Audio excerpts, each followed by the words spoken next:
Good morning everyone. This is Jatin Sharma and welcome to my channel Independent Mouthpiece. आज बहुत अरसे बाद बहुत अरसे बाद आज एक ख़ास विषय लेकर आया हूँ मैं, जो राजस्थान में हो रहा है आप सबको पता है, लेकिन इसका थोड़ा रुख समझने की कोशिश करेंगे। आज पहली बार बहुत दिनों बाद किसी राज्य के मुख्यमंत्री ने या फिर किसी नेता ने, देश के नेता ने जनता का जिक्र किया है। जनता का जिक्र जो कि बहुत अरसे से जयप्रकाश नारायण, आप सबको पता होगा इंदिरा गांधी वाले टाइम में जयप्रकाश नारायण ने बात बोली थी कि जब तक सरकार जनता के बारे में नहीं सोच सकती, जब तक सरकार जनता के बारे में कुछ नहीं कर सकती, तब तक इस देश का उद्धार नहीं हो सकता, तब तक इस देश का कुछ नहीं हो सकता। और उन्होंने जनता को साफ मैसेज दिया था कि सड़कों पे उतर कर एक आर्मी, रॉ आर्मी की तरह सड़कों पे उतर जाना चाहिए देश को और इसके लिए लड़ना चाहिए। तो आज जिक्र करने जा रहा हूँ मैं राजस्थान में हो रही सत्ता के खेल का, जो कि जिसमें इन्वॉल्व हैं हमारे गहलोत जी, हमारे पायलट जी और बहुत लोग जिनका नाम अब मैं लूँगा।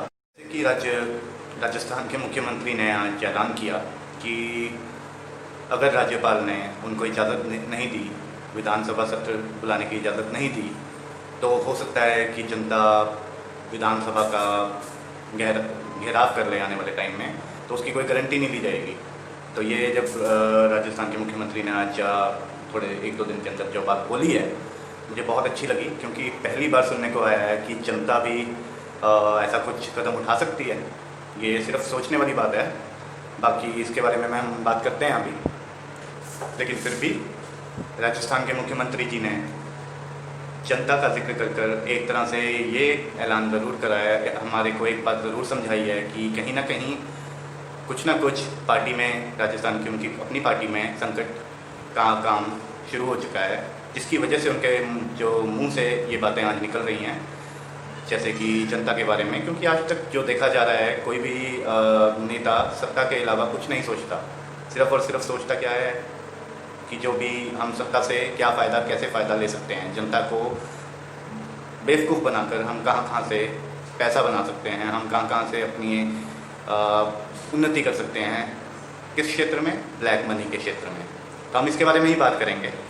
और जो ये संकट की बात कर रहा हूँ मैं, गहलोत जी की अपनी पार्टी का संकट, इसमें 19 विधायकों की बात चल रही है, जिनमें से 4 विधायक तो ऐसे हैं जो 70 के दशक से, मतलब कि उस टाइम से 70 के दशक के टाइम से इलेक्शन जीतते आ रहे हैं कांग्रेस की तरफ से। तो ये काफ़ी सोचने वाली बात है, गहलोत जी इस वक्त कैसा महसूस कर रहे हैं, और ये संकट की स्थिति में उनकी जनता के बारे में सोचना, जनता को एक अपना सपोर्ट बनाना, साफ साफ समझ आ रहा है सब कुछ। लेकिन फिर भी हम बात करते हैं इस बारे में। तो पहली बात करेंगे, बहुत हंसी आती है जो ये सर्कस चल रहा है राजस्थान का। शुरुआत कहाँ से हुई थी? शिवसेना से, शिवसेना नहीं, महाराष्ट्र से। महाराष्ट्र में शिवसेना को वोट किसी जनता ने नहीं दिया था मुख्यमंत्री बनाने के लिए, लेकिन शिवसेना वहाँ पर मुख्यमंत्री बना गई। दूसरी बात करेंगे कर्नाटक की। येदियुरप्पा को बहुमत नहीं मिला था, लेकिन आज के टाइम पे येदियुरप्पा ही वहाँ के मुख्यमंत्री हैं। तीसरी बात करेंगे हम मध्य प्रदेश की। वहाँ पर कमलनाथ जी को नहीं मुख्यमंत्री बनाया गया, बीजेपी के नेता को मुख्यमंत्री आगे कर दिया, मुख्यमंत्री बना दिया गया। तो ये सब बातें कर मैं ये समझाना चाह रहा हूँ कि सत्ता कैसे अपना सर्कस का खेल दिखाती रहती है और जनता सिर्फ चुपचाप वो देखती रहती है। बिहार की बात करेंगे। बिहार में भी आपको पता होगा कि बीजेपी का काम नहीं हुआ था सत्ता लेने का, लेकिन नीतीश कुमार आखिरी टाइम पर पलट गए और बीजेपी साथ आकर खड़ी हो गई, और वहाँ पर भी वही हुआ जिसको कहते हैं हम पॉलिटिकल सर्कस, राजनीतिक सर्कस।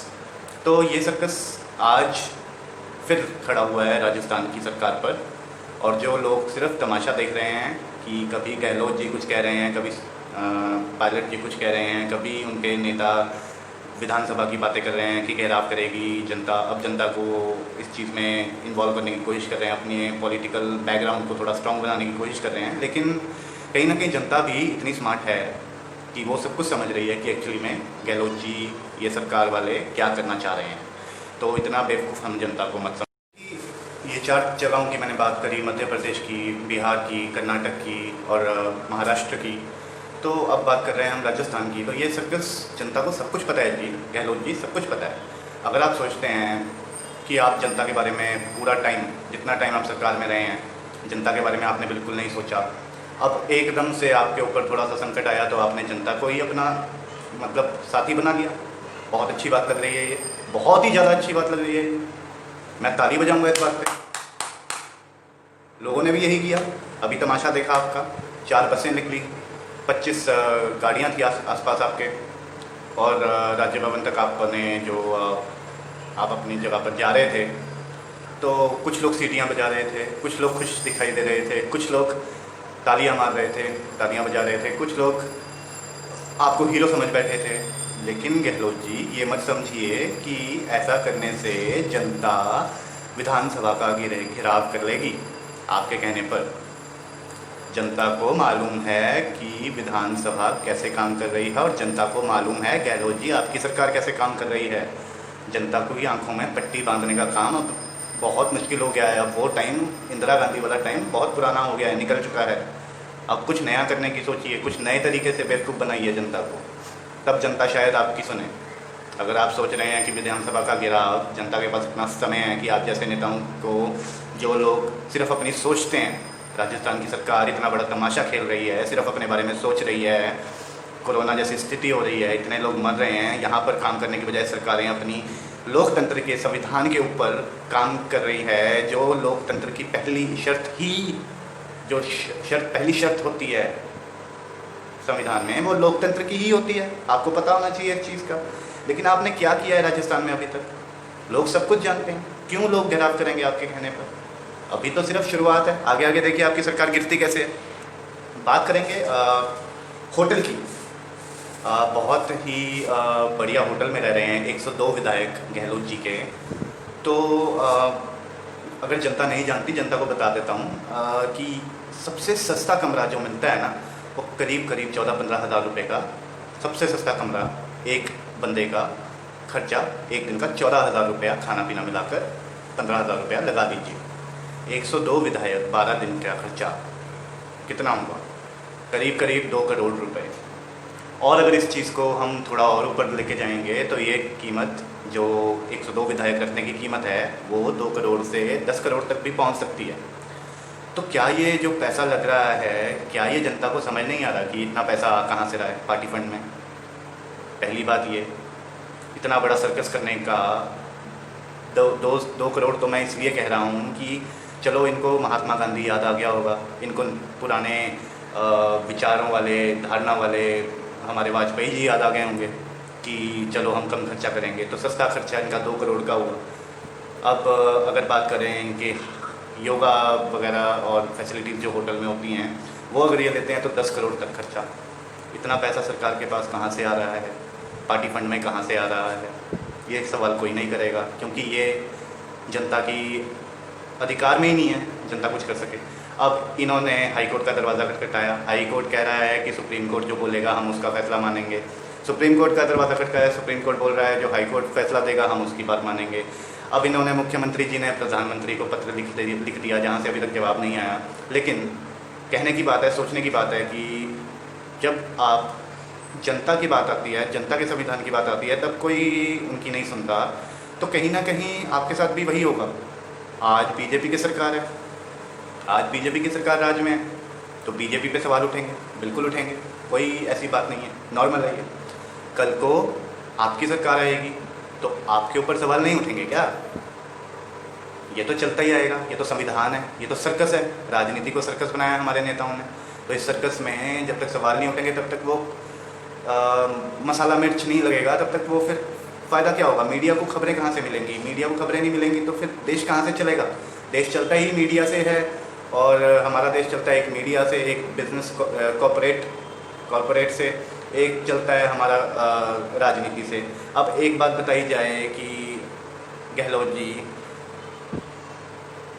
आपने जो भी किया महाराष्ट्र में भी, ये सांसद हैं लोकसभा और विधानसभा दोनों की बात करेंगे, जितने भी सांसद हैं, इनका खर्चा जो एक साल का हम अगर जोड़ें 200 मतलब 250 करोड़ के करीब एक साल का खर्चा आता है, जो कि सांसदों का होता है। दूसरी जगह बात करें हम विधायकों की, तो विधायकों का खर्चा जो हम साल का जोड़ें तो वो करीब करीब 750 करोड़ रुपया स्वाहा हो जाता है इनके रहने खाने पीने पर। क्योंकि आपको पता है कैसी फैसिलिटीज़ मिलती हैं इनको, सबसे बेस्ट फैसिलिटीज़ मिलती हैं हमारे राज्यपालों को, हमारे विधायकों को, हमारे सांसदों को।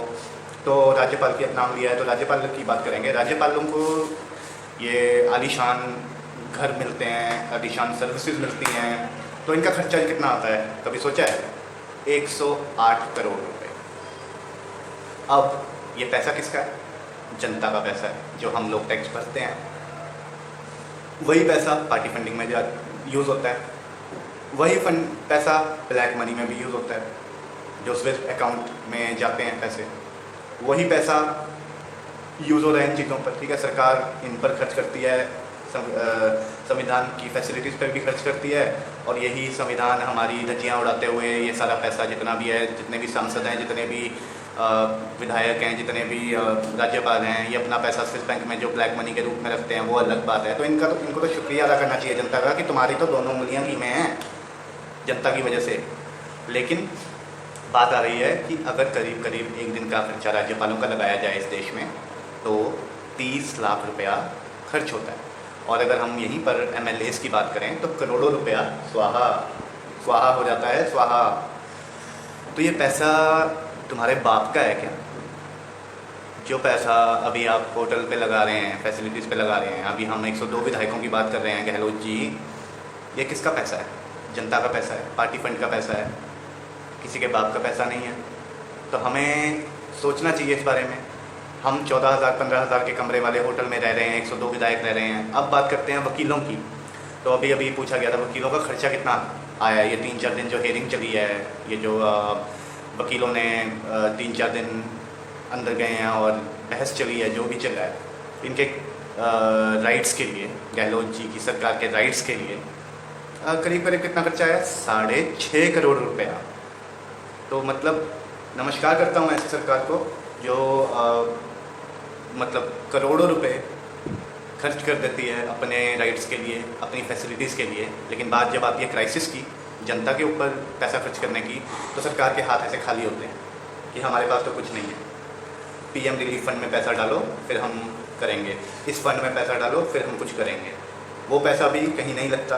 पिछली वीडियो में मैं बता चुका हूँ PM रिलीफ फंड के बारे में।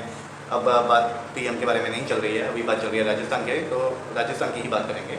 तो इनके भी फंड्स कितने खुलते हैं, इनको फंडिंग कितनी जाती है, वो पैसा कहाँ जाता है? सारा स्विस बैंक में जाता है, ब्लैक मनी।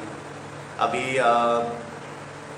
आगे इस बारे में हम बात क्या करें इतनी, लेकिन जनता को तो चाहे आप BJP को लाओ, चाहे आप कांग्रेस को लाओ, चाहे आपको लाओ, चाहे आप किसी पार्टी को लाओ, कोई भी पार्टी देश में लाओ, आज के टाइम पे ऐसी कोई पार्टी नहीं है जो जनता के बारे में सोचे। हर पार्टी अपने बारे में सोचेगी, पैसा कमाने के बारे में सोचेगी। आज के टाइम की सच्चाई ये है, जब इंसान पुलिस में, ट्रैफिक पुलिस में, राजनीति में या कोर्ट के नौकरी में, सरकारी नौकरी में जाता है ना, तो ये सोच के नहीं जाता कि मैं जनता का भला करूँगा। सबसे पहली सोच ये होती है कि पैसा कमाने का टाइम आ गया है। तभी इतने नगाड़े बजते हैं, ढोल बजते हैं जब कोई पार्टी इलेक्शन जीतता है बंदा, कोई भी। अब जैसे गहलोत जी लगा लो, या फिर मोदी जी लगा लो, या फिर कोई भी इंसान को लगा लो, आप किसी भी नाम ले लो, मैं नाम किसी का भी ले सकता हूँ, कोई ख़ास वजह नहीं है, ये सिर्फ एक एग्जांपल दे रहा हूँ। तो जब भी कोई पार्टी का मेंबर जीतता है इलेक्शन, तो हमारे इंडिया में कितने ढोल नगाड़े बजते हैं, कितने लाखों लोग सड़कों पे इकट्ठे होकर धूम मचाते हैं। वो सारा खर्चा होता है, पार्टी होती है उनके लिए, कितना पैसा खर्च होता है, वो पैसा कहाँ से आता है? जनता बैठी है ना, जनता ख्याल रख रही है अपने नेताओं का। तो इन नेताओं का शुक्रिया अदा करने की बजाय आप नेताओं को ही जनता को ही लूटते हैं, जनता का शुक्रिया अदा करने की बजाय। मैं सिर्फ इतना कहना चाहूँगा, ये जो सर्कस चल रहा है, ये क्यों चल रहा है? अभी पहले महाराष्ट्र में चला, अब ये राजस्थान में आ गया। कहाँ कहाँ चलाएंगे ये सर्कस? खर्चा करने के बाद गहलोत जी सोच रहे हैं कि जनता आपके लिए सड़कों पर उतरेगी। काश मैं जीते जी ये चीज़ देख सकता कि जनता सड़कों पर उतर आई है, राज्य भवन को घेरा है, जितने भी संविधान के क्षेत्र हैं उनको घेराव किया है, सड़कों पर उतर आई है जनता। ये समझ चुकी है सरकार को कैसे समझाना है, कैसे किसी चीज़ के लिए लड़ना है। लेकिन गहलोत जी 6.5 करोड़ रुपया आपकी पार्टी वकीलों पे खर्च करती है, और जो सबसे कम खर्चा हमने बताया है करीब करीब 250 करोड़ रुपया होटल पे खर्च करती है विधायकों पे, और जो आपकी सिक्योरिटी पे खर्च हो रहा है। अगर ऐसा करते हुए आप सोच रहे हैं कि आपके लिए जनता आएगी, खड़ी होगी सड़कों पर, तो आपकी ये बहुत गलत सोच है, क्योंकि जनता को सब कुछ दिख रहा है कि सरकारें क्या कर रही हैं। एक नाच नाच रही हैं, इसको नागिन नाच कहें, इसको सर्कस का नाच कहें, कोई नाच कहें, ये सिर्फ एक पैसा कमाने का नाच हो रहा है। संविधान और सरकार दोनों ही, अगर हम बात करें दिल्ली के राज्य भवन की, तो कभी देखिएगा दिल्ली की राज्य भवन की जो फैसिलिटीज़ हैं वो किसी राज्य क्षेत्र से कम नहीं है। जैसे एक राजा का महल होता है, सारी फैसिलिटीज़ वहाँ पर वैसी हैं। तो ये सब जनता का पैसा है। कितने लोग मर रहे हैं भूखमरी से, कितने लोग मर रहे हैं काम के धंधे के ख़त्म हो जाने से, लेकिन सरकार अपनी रईसी को नहीं छोड़ सकती। यही बात बार बार सामने आती है गहलोत जी। सरकार अगर आप ऐसा करते रहे, जनता अगर आप जनता के साथ ऐसा ही करते रहे, तो जनता कभी आपके साथ नहीं खड़ी होगी। 5 बंदे भी नहीं आएंगे आपके पीछे फिर। अब एफिडेविट की बात करेंगे। जो एफिडेविट सुप्रीम कोर्ट में दाखिल किया गया है पायलट्स की तरफ से, सचिन पायलट की तरफ से, उसमें साफ साफ विधायकों की तरफ से साफ साफ लिखा गया है, मेंशन किया गया है कि हम कांग्रेसी हैं, हम सब कांग्रेसी हैं, कांग्रेस पार्टी हमारी पहचान है। हमने कांग्रेस की तरफ से ही एक राजनीति में अपना नाम कमाया है, राजनीति जीती है, और हम कांग्रेस से कितने टाइम से जुड़े हैं। ये एफिडेविट में मेंशन किया है सुप्रीम कोर्ट में, जो दायर की है अपने आप को कांग्रेस का नेता बताते हुए। और दूसरी ओर देखें अगर हम गहलोत जी की बात, तो यकीन नहीं आता कि वो ऐसा कैसे कह सकते हैं। वो कह रहे हैं निकम्मा मंत्री कह रहे हैं। 1.5 साल से उन्होंने बात नहीं की पायलट से, 1.5 साल से डिप्टी सीएम से बात तक नहीं की। ये बात पर यकीन नहीं आ रहा मुझे। निकम्मा कह रहे हैं, निकम्मा कहने से चुप नहीं रहे हैं। उसके बाद कह रहे हैं कि 6 महीने से इनका काम, इनके विधायकों का काम था सरकार गिराने की कोशिश करना। तो क्या आज के टाइम में 6 महीने लग जाते हैं गहलोत जी सरकार गिराने में? कुछ तो शर्म करो, जो बोल रहे हो कुछ तो सोचो, क्या बोल रहे हैं आप। हम भी थोड़ी बहुत राजनीति समझ लेते हैं खबरों के ज़रिए, सोर्सेज के ज़रिए, तो इतनी राजनीति तो हमें भी समझ आ जाती है गहलोत जी कि 6 महीने नहीं लगते सरकार गिराने में। सरकार गिराने में तो 1 दिन काफ़ी है। अगर एक प्लान सरकार गिराने के लिए प्लान बनाकर काम करना हो तो 1 हफ्ता काफ़ी है। आप 6 महीने की बातें कर रहे हैं। क्या जनता बेवकूफ़ बैठी है जो आपकी बातें सुनेगी, आपके लिए घेराव करेगी विधानसभा का? क्या बातें कर रहे हैं गहलोत जी आप? कुछ अच्छी बातें करें। और अगर बात करें गिराने की, सरकार गिराने की, थोड़ी सी बात समझिए गहलोत जी। आप जो अपनी स्टेटमेंट्स में कह रहे हैं बार बार निकम्मा 6 महीने लग जाते हैं सरकार गिराने को, 6 महीने से ये सोच रहे हैं डिप्टी सीएम सरकार गिराने का, तो मैं आपको बता दूं बीजेपी ने 11 बार सरकार गिराई है, जिसमें नॉर्थ ईस्ट भी इन्वॉल्व है, इंक्लूडेड है। तो उन्होंने ऐसा कुछ नहीं किया कि 6 महीने लगा दिए सरकार गिराने में। जब चाहा सरकार गिरा दी, चुटकी मारकर सरकार गिर जाती है। और गहलोत जी आप कह रहे हैं 6 महीने से ये सोच रहे थे कि सरकार गिराएंगे। कुछ तो सोचिए आप क्या कह रहे हैं। कुछ तो आप नेता हैं, इतने बड़े नेता हैं, तो कुछ तो रिस्पॉन्सिबिलिटी लेकर कमेंट कीजिए। हमारे नेताओं को आजकल हो क्या गया है, कुछ भी बोल देते हैं, अनशन बोल देते हैं। बिहार घूम कर रहे हैं क्या? जो कुछ भी अनशन बोल रहे हैं गहलोत जी, कहीं बिहार का हॉलीडे मनाकर तो नहीं आए हैं? दूसरी बात करते हैं हम कि बात करेंगे कि जब भी सरकार आती है, बीजेपी हो, कांग्रेस हो, आप हो, अपने अपने राज्यों में जो भी सरकार आती है, मीडिया के बोल वैसे हो जाते हैं, कॉन्स्टिट्यूशन के बोल वैसे ही हो जाते हैं, इंस्टीट्यूशंस के बोल वैसे ही हो जाते हैं, संविधान के बोल वैसे ही हो जाते हैं। ये मीडिया तो खासकर सबसे बड़ी चापलूस करने वाली मीडिया है, इंडियन मीडिया। मैं मुँह पर बोलूँगा कि जैसे ही बीजेपी आएगी सरकार में, जो अपोजिशन में होता है उसके खिलाफ बोलना शुरू कर देते हैं, चाहे वो अच्छे हों, चाहे वो गंदे हों, चाहे वो जैसे हों। इनका मतलब पैसे कमाने से है। और जब बात आती है कि जो खेल ये गहलोत जी, इनकी हैसियत क्या है मुझे समझ नहीं आती। गहलोत जी जो खेल खेल रहे हैं पायलट के साथ, सचिन पायलट जी के साथ, वही खेल तो अभी अगर जिक्र करें हम अमित शाह और मोदी जी का दिल्ली में जिक्र करें तो वसुंधरा जी से पूछ लीजिए, वही खेल तो वहाँ पर चला। आप शिवराज चौहान जी से पूछ लीजिए, वही खेल तो वहाँ पर चला। हाँ, वो बात अलग है कि उनको वापस बुला लिया गया, लेकिन ये खेल में हैसियत गहलोत जी आपकी कुछ नहीं है। अडवाणी जी के साथ क्या हुआ, मुरली मनोहर जोशी जी के साथ क्या हुआ, और कितने नाम गिनाऊँ मैं आपको गहलोत जी। तो आप क्या दिखाना चाह रहे हैं ऐसे वाक्य बोलकर जनता के सामने, ये खेल खेल कर, ये नाटक कर कर, ये नाटक मतलब थिएटर एक्ट कह सकते हैं इसको, अच्छी फिल्म बन जाएगी इस पर। तो क्या दिखाना चाह रहे हैं आप, किस लेवल के मतलब पॉलिटिक्स खेल रहे हैं आप? हमें समझा दीजिए, जनता को समझा दीजिए एक्चुअली में, कि आप अगर पायलट के बारे में इतना कुछ बोलेंगे तो क्या सरकार जनता आपके साथ हो जाएगी? इस राजनीतिक दायरे में जो भी नेता ताकतवर होता है वो खेल खेलता है। तो गहलोत जी, जनता का जिक्र बिल्कुल मत कीजिए। किस जनता का जिक्र कर रहे हैं आप, जिस जनता के बारे में आपने कभी सोचा तक नहीं है?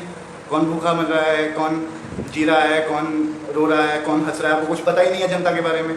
आप बात ही क्यों कर रहे हैं जनता की? कौन सी जनता खड़ी होगी आपके सामने? मैं कहता हूँ कि अगर मेरे को आपके साथ खड़ा होना पड़े, मैं मरने को तैयार हूँ, मैं आपके साथ कभी खड़ा नहीं होऊंगा, जो मर्जी हो जाए। मुझे पता है आपके काम कैसे हैं। सोर्सेज में जाकर इंफॉर्मेशन पढ़ेंगे तो गहलोत जी के चिट्ठे खुलेंगे। कौन सी जनता की बात कर रहे हैं आप? और जिस दिन गहलोत जी जनता ने इस सरकार के पॉलिटिक्स को फुटबॉल समझ लिया ना, तो कोई नहीं बचेगा सरकार में, कोई भी नहीं। बड़े से बड़ा लीडर भी नहीं और छोटे से छोटा लीडर भी नहीं। फुटबॉल किक करते रहेंगे जनता वाले। अभी जो मजदूर लोगों की बात करते हैं, यूपी में जो वापस गए हैं, बिहार में वापस गए हैं अपने घरों में, तो उनका जिक्र क्या था कि अगर मौत आए तो घर पर आए। ये है जनता, देश की जनता, इंडिया भारत सरकार की जनता। इस जनता को ये खेल खेल कर मत दिखाइए। जिस दिन ये जनता जाग गई, आग लगा देगी आप सबको। ये एक वार्निंग समझिए, ये एक मशवरा समझिए, ये एक एडवाइस समझिए। आप इसको, बात को समझने की कोशिश करिए। मैं कहना क्या चाह रहा हूँ, जनता बहुत ज़्यादा गुस्से में है इस टाइम सरकार से। ऐसे खेल खेल कर अगर आप सोच रहे हैं जनता आपका साथ देगी, तो आप बहुत गलत सोच रहे हैं। जनता का जिक्र कर रहे हैं आप। किस जनता का जिक्र कर रहे हैं गहलोत जी? जितनी आय एक राजस्थान में मजदूर की आय नहीं है, जनता में किसी बंदे की आय नहीं है जितना कि आपका विधायक का खर्चा है। जो आपके विधायक बैठे हैं आपके साथ, अभी जो आपके बंदे बैठे हैं पार्टी वाले आपके साथ फेयरमाउंट होटल में, न्यूनतम खर्चा 14 से 15 हज़ार और मैक्सिमम खर्चा 49,000 से 50,000 रुपया। तो आप अगर इतना खर्चा सिर्फ स्नैक्स पे करेंगे, इतनी आए तो किसी राजस्थान में किसी इंसान की नहीं है। इतना खर्चा स्नैक्स पर वो नहीं कर सकते। और आप इतना खर्चा कर कर, साथ में हम वकीलों के खर्चे को भी जोड़ेंगे, 6.5 करोड़ रुपया जो लगाया है, तो इस खर्चे को जोड़कर अगर हम देखा जाए तो कितना पैसा है आपके पास? कांग्रेस अगर ये सोच रही है कि इतना पैसा खर्च कर कर बेवकूफ़ बना सकती है जनता को, कभी नहीं हो सकता वो। अगर आपने कुछ करना है तो जनता के साथ जुड़कर करिए, तब शायद आपकी सरकार को कुछ वापसी मिल सके। लेकिन अगर आप सोच रहे हैं आप फेयरमाउंट होटल में हाई फैसिलिटीज़ में रहकर, एसी के अंदर रहकर, हाई स्नैक्स खाकर, क्वालिटी स्नैक्स खाकर, जनता के सामने हाई सिक्योरिटी में आप इधर उधर घूम रहे हैं और ये खेल खेल रहे हैं, ये सर्कस कर रहे हैं, ये जोकर का काम कर रहे हैं, तो जनता को कोई फ़र्क नहीं पड़ता इस चीज़ से। जनता आपके साथ कभी नहीं खड़ी होगी और ना कभी खड़ी होगी। फ्यूचर में भी आप भूल जाइए गहलोत जी, फ्यूचर के लिए भी भूल जाइए। तो जिक्र कर रहे हैं हम इन चीज़ों का, क्यों कर रहे हैं? और गहलोत जी, ये एक फैक्ट है, आज नहीं तो कल अब केंद्र ने जब सोच लिया है तो आपको मुख्यमंत्री के पद से हटना ही पड़ेगा। आप जितनी मर्जी लड़ाई लड़ लीजिए, आप जितनी मर्जी जनता को इकट्ठा कर लीजिए। अब केंद्र ने सोच लिया है, संविधान ने सोच लिया है, तो बात ख़त्म यहाँ पर हो जाती है। आपका काम ख़त्म हो चुका है। आने वाले टाइम में आपको मुख्यमंत्री पद से हटना ही पड़ेगा। तो इस फैक्ट को आप छुपाने की कोशिश कर रहे हैं अपने दिल से, अपने दिमाग से, इस सच्चाई को। जी, अब आपको ये बात समझनी पड़ेगी कि जनता को कुछ समझ नहीं आया अभी तक, वसुंधरा और गहलोत में क्या फ़र्क है, क्या अंतर है। उनको कुछ समझ नहीं आ रहा है कि मायावती और योगी जी में क्या फ़र्क है। उनको स्थिति साफ दिख रही है, क्रिस्टल एंड क्लियर। पर क्या पता अब सोनिया गांधी आगे आ जाएं, क्या पता राहुल गांधी आगे आ जाएं, जो भी हो, जो हाईकमान और मेंबर पार्लियामेंट का, ये सिर्फ एक शब्द हैं हमारे कांग्रेस पार्टी के लिए, सिर्फ शब्द, जिसका अभी एग्जांपल हमें देखने को मिल रहा है कि कैसे कांग्रेस सरकार एक सर्कस बनाकर राजस्थान में इधर उधर घूम रही है, हल्ला बवाल मचा रही है, इतनी बड़ी सिचुएशन आई हुई है, कोरोना जैसे संकट से लड़ रहे हैं, देश लड़ रहा है, और हम इस टाइम पे अपनी पार्टी की पॉलिटिकल रिलेशंस को नहीं संभाल पा रहे। तो इससे जनता को कोई मतलब खास फर्क नहीं पड़ेगा। गहलोत जी अगर आप चले जाते हैं इस पद से, आपकी जगह कोई और आ जाता है, उस जनता को आप अगर आप सोचते हैं आपके लिए खड़ी होगी, तो पहले आपको कुछ करना चाहिए था, उस जनता काम करना चाहिए था, उनके साथ जुड़ना चाहिए था, उनको समझना चाहिए था, जो आपने नहीं किया, और अब आपको वही नुकसान हो रहा है, वही चीज़ का नुकसान हो रहा है। दूसरी बात आती है टेक्निकल की बात करें तो अशोक गहलोत जी, कहीं ना कहीं आपको ये डर है, जो आपके साथ विधायक हैं, कहीं आप जब बस से बाहर निकले हैं, बस में गए हैं, आपको ये डर है कि कहीं 15-20 इधर उधर सड़क ना जाएँ, MLA विधायक हैं, कहीं 15-20 मेंबर इधर उधर सड़क गए तो आपका काम खराब हो जाएगा, क्योंकि करोड़ों रुपए का ऑफर मिल सकता है किसी को भी। आजकल का टाइम है, खरीदे जा रहे हैं पॉलिटिशियन, तो राजनेता तो बड़े आराम से खरीदे जाते हैं करोड़ों रुपए देकर, तो आपके भी खरीदे जा सकते हैं। तो आपको इस चीज़ का डर है, तो सच्चाई को छुपाइए मत, क्यों बस में जाया जा रहा है, क्यों होटल में रहा जा रहा है, ये जनता को साफ कीजिए, जनता को अपनी परेशानी बताइए।